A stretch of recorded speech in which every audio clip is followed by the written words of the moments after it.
Happy 4th of July. We thought it would be fitting to celebrate Independence Day up at Independence Mine. This is up at Hatcher Pass, and it's a cool 48 degrees this morning, so not the typical weather you associate with 4th of July, but we're excited to go tour the mine, and I think we're gonna try to do a couple of hikes up here today, assuming the weather holds out. It's already starting to sprinkle a little bit, but that's okay. We've got coats.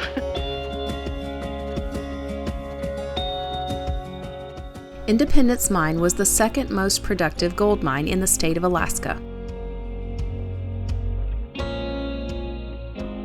Nearly 12 miles of tunnels were blasted in the mountains, and workers mined over 150,000 ounces of gold. Carbide headlamps are probably one of the most popular things that we find at the mine. Oh, sure. There you go. So you're gonna have the carbide, and these are in barrels all over the place around the camp, right? So if I was working in the mine and I was out of carbide, I would just dip this into a bucket, and then you put water right here, and then you can regulate it. So however much water drips down into here is how bright it's gonna be. Wow. Yeah, isn't that cool? Now you could hang this on your hat, or you could actually hang this on the wall if you needed more light. Sure, yeah.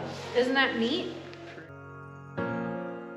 At its height in 1941, over 200 men were employed here. Base wages were over $160 a day in today's money. They had many modern amenities, including indoor plumbing, electricity, and even a theater. We were so far from Palmer. If you needed something, say you needed a longer wrench, you just needed to fix it and make it yourself. Oh, super heavy, isn't it? It's like as big as you are.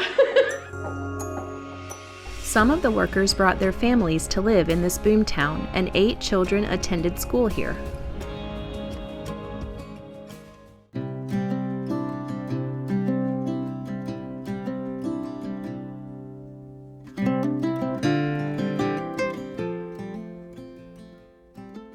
Mining cars were used to transport the gold ore from the mines high up in the Talkeetna Mountains down to the valley.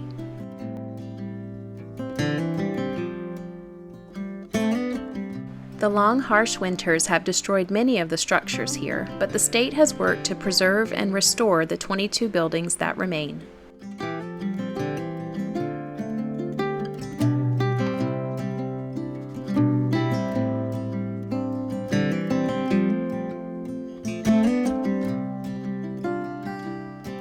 This place is amazing. Look. Don't mind those people. It's a train track. Choo-choo. We are taking a hike. It's a really fun hike. This is a really fun place.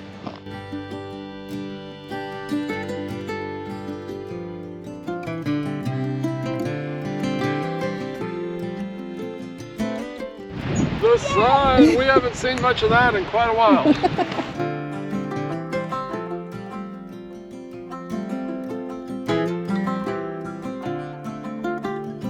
Even though it's the 4th of July, spring has barely sprung way up here.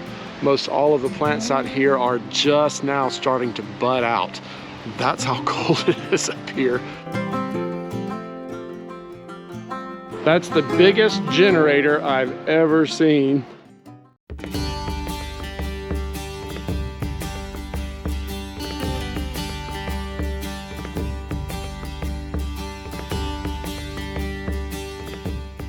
One of the most popular hikes at Hatcher Pass is up to Gold Cord Lake, but it was evident that spring had barely reached this elevation.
We're walking to the Eagle River Nature Center.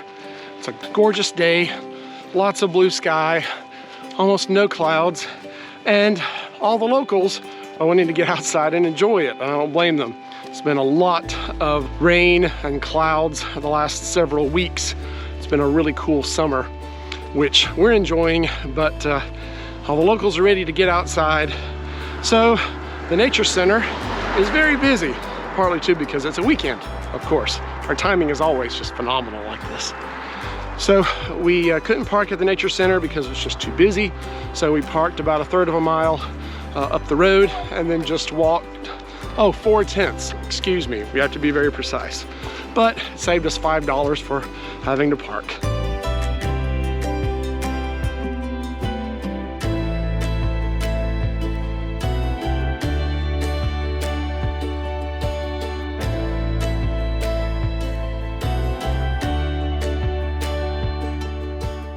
Cottonwood trees produce a cotton-like fluff that we saw all over Alaska. It was really starting to look a lot like Christmas.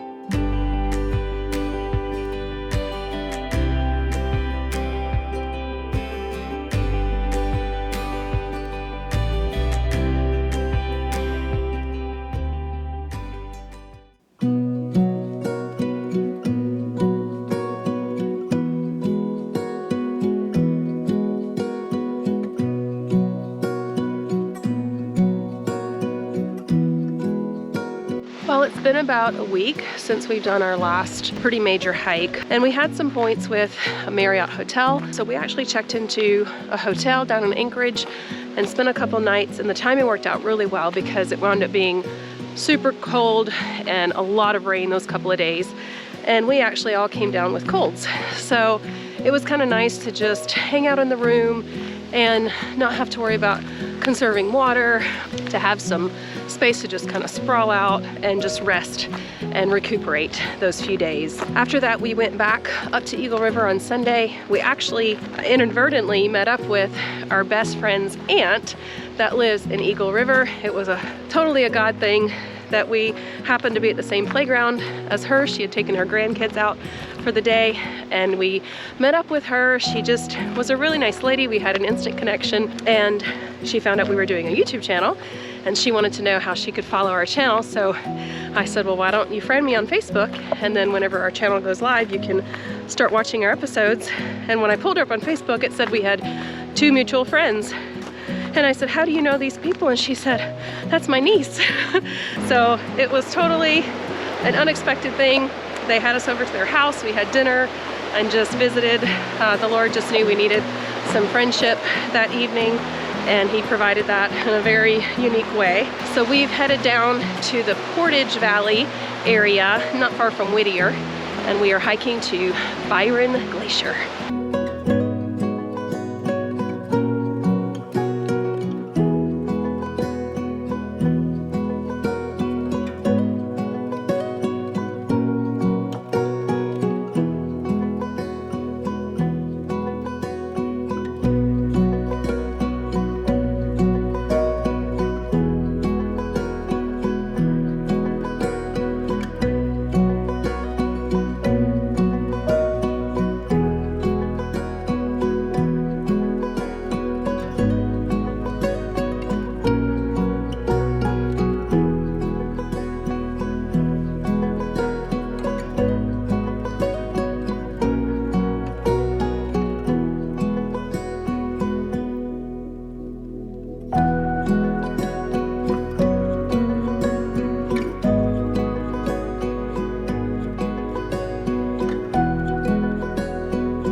snowman, and then it started to melt. But we named it after it started to melt. Olaf. You know, like the Olaf in Frozen? With his little stick arms and the little head and the little sky. It's so cute. Seeing the reflection of the Chugach Mountains in Portage Lake made for one of the most scenic boondocking spots of the trip.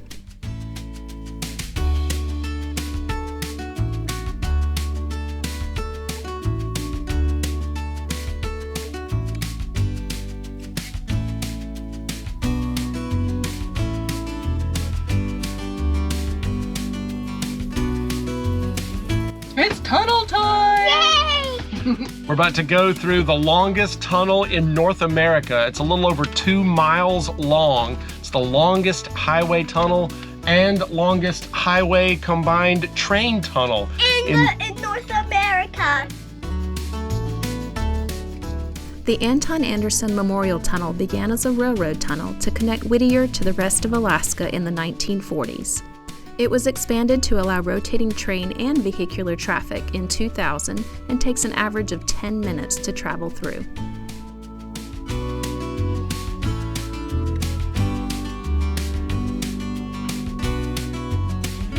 We're starting the trail to Portage Pass, so it crosses the mountain, goes over the pass, and with views of Portage Glacier.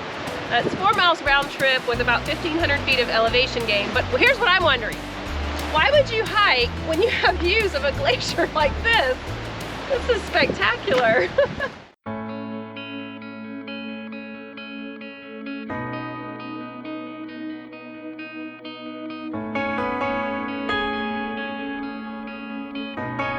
Wow, this is just stunning. This has to be one of the best hikes in Alaska. It's incredible. There's a little pond right here. We've got some blue skies. We're surrounded by these mountains, and then there's the Portage Glacier just in front of us. Wow. Alaska doesn't disappoint.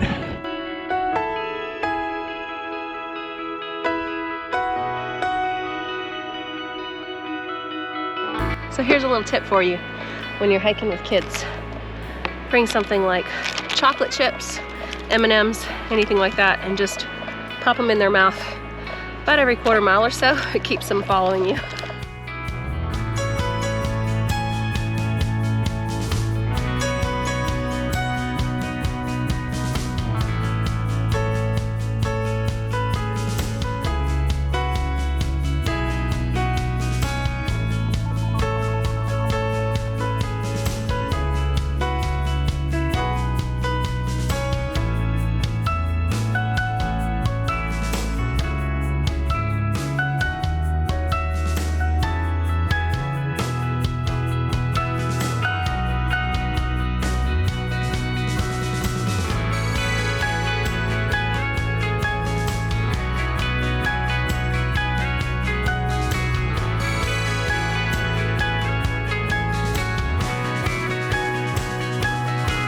This is probably our favorite hike in Alaska so far. So far.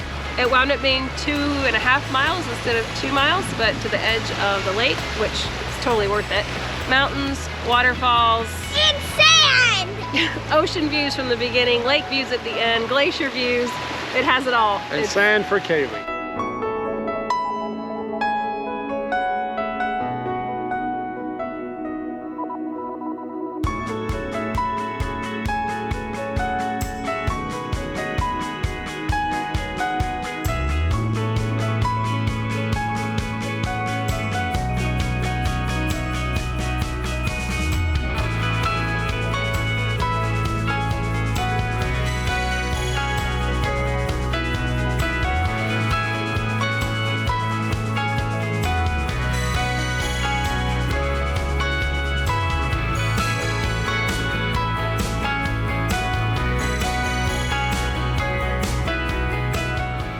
Join us down the road as we discover that not all hikes in Alaska are worthwhile. But cute friends and great seafood more than make up for it.